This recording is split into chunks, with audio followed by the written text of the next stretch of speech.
as Swati Maliwal has claimed in the FIR that she was repeatedly kicked in her stomach and chest. Now, the images that we showed you a little earlier shows Swati Maliwal walking and limping towards her home and also to the Tees Hazari court today, elaborating how she was assaulted. Of course, the investigation will have to prove the assault. As of now, we know that Bibhav Kumar has been summoned by the police, and even the NCW, the National Commission for Women, has taken up this case, asking for Bibhav Kumar to appear before them, likely today. It's also very likely that the Chief Minister Arvind Kejriwal too will be questioned with this regard. The police might just visit the Chief Minister's residence today to investigate the details that have been mentioned in that complaint. All the assault that took place at the Chief Minister's residence, it's mandatory for the police to arrive at the residence of the Chief Minister itself to carry out a Maja report, where a proper, thorough look at the assault site must be carried out, which is in question here, the Chief Minister's residence.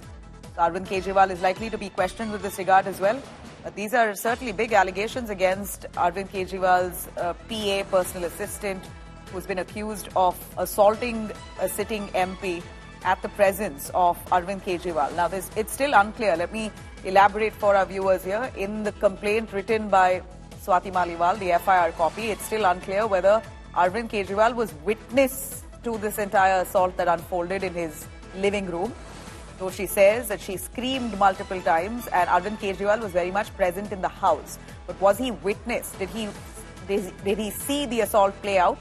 Is a question that the police, of course, only would answer. But for the moment, we have Shreya joining us more on that. Shreya, we're reading out some of the excerpts of that FIR, and it clearly says that she was slapped, beaten, abused, kicked in the stomach, the chest, and then thrown out of the house, and all this repeatedly while she was begging to be spared. A really sorry story as we read the complaint of Swati Maliwal. You wouldn't pray for this to happen to anyone. But yet, despite this grave assault, if it's true, Aam Aadmi Party remains silent. Shreya, please give us more details. Well, Nabila, just to, for the benefit of our viewers, I'll ask my cameraman to tell you and the visuals of exactly how the incident transpired. Now, once, remember, Swati Maliwal enters the residence of Arvind Kejriwal, where I'm standing right now. On the right-hand side, you can see the camp office of Arvind Kejriwal, where initially when a visitor comes in is asked to wait. However, Swati Maliwal is known to the staff of Arvind Kejriwal. Is when she first comes, she dials Bibhav Kumar. Bibhav is not responding. She drops him a text, and then subsequently she goes inside the residence. Now, just after entering the main residence, on the right-hand side is where the drawing room is, where she waits for Arvind Kejriwal, because she's clearly told by the staff that yes, he's inside. Meanwhile, while she's waiting, Bibhav Kumar comes in, hurls abuses at her with no specific reason. Remember, if you're reading the statement, he's abusing her, saying that we will teach you a lesson. How can you not listen to us? And then subsequently hits her 7-8 times. Her shirt buttons were also flung open. That's exactly why we see that the section of physical violence, which is intent to disrobe a woman, has also been added by the Delhi police. So after that, she's kicked again. Her head hits the central table. Meanwhile, she gathers courage, dials 112. After that, she sees that Bibhav Kumar realizes that she's called the PCR and leaves from the room. Then Bibhav Kumar again comes back with more staff and asks her to leave. Now this woman is saying that yes, I've dialed PCR, let me wait over here.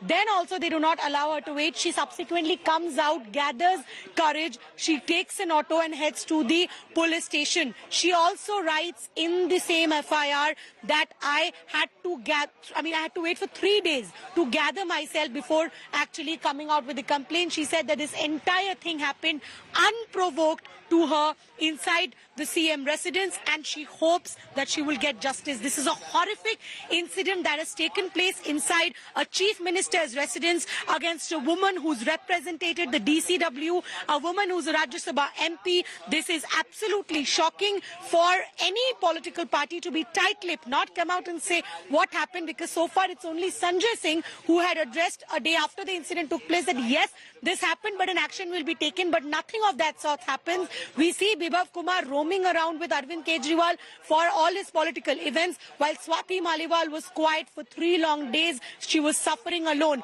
Horrific incident that has transpired at this very location. Delhi police has also attracted stringent sections. Some of them are non-bailable as well. So we are looking at Bibhav Kumar being arrested in all probability by the Delhi police. The Delhi police has already reached Bibhav Kumar's residence. They are not being let inside. In all likelihood, if they do not find him, they will be serving a notice. So this is a serious incident, and with the FIR, finally, the details of what transpired has come out in public domain. These are horrific details of what Swati Maliwal went through on the 13th of May. Shreya, in fact, I'm going to break it down for our viewers exactly what the FIR complaint says.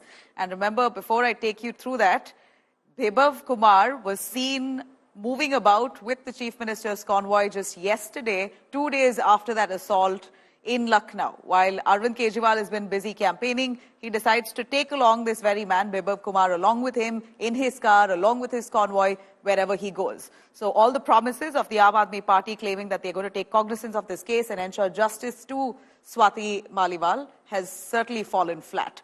But to take you through exactly what was said in the FIR by Swati Maliwal, here's a quick look as she mentions in details that Bibhav Kumar slapped her about 7 to 8 times. He eventually went on to kick her multiple times in the stomach and the chest. And then, of course, Bibhav repeatedly asked her to leave the premises while he was continuing to hit her, kick her. She says she was on her menstrual cycle. Bibhav abused me, saying, "Teri auqat kya hai?" We're basically quoting exactly what's written in the FIR by Swati Maliwal. She says, Bibhav says, "Tujhe gaad denge," almost a death threat, a certain death threat there, and saying that she's a neech aurat. Verbal abuses that continues through the time he was assaulting her. That's what she suggests in the complaint, that he pulled her shirt deliberately while pushing and pulling. Her shirt buttons were flung open as well. She also goes on to say that she screamed repeatedly while he was abusing her, even asked him to spare her, that she was asking to let go. And there she says that Bibhav pushed me, and then I tried to push him back with my legs in self-defense. Says Bibhav didn't relent, kept kicking me repeatedly despite my repeated pleas asking him to spare me. In fact, he didn't relent, continued kicking me, and these on the chest, on the stomach, and slapped me repeatedly. I mean, she's really gone on to detail the kind of abuse that was done to her. Of course, these are allegations that still remain to be proven by the police.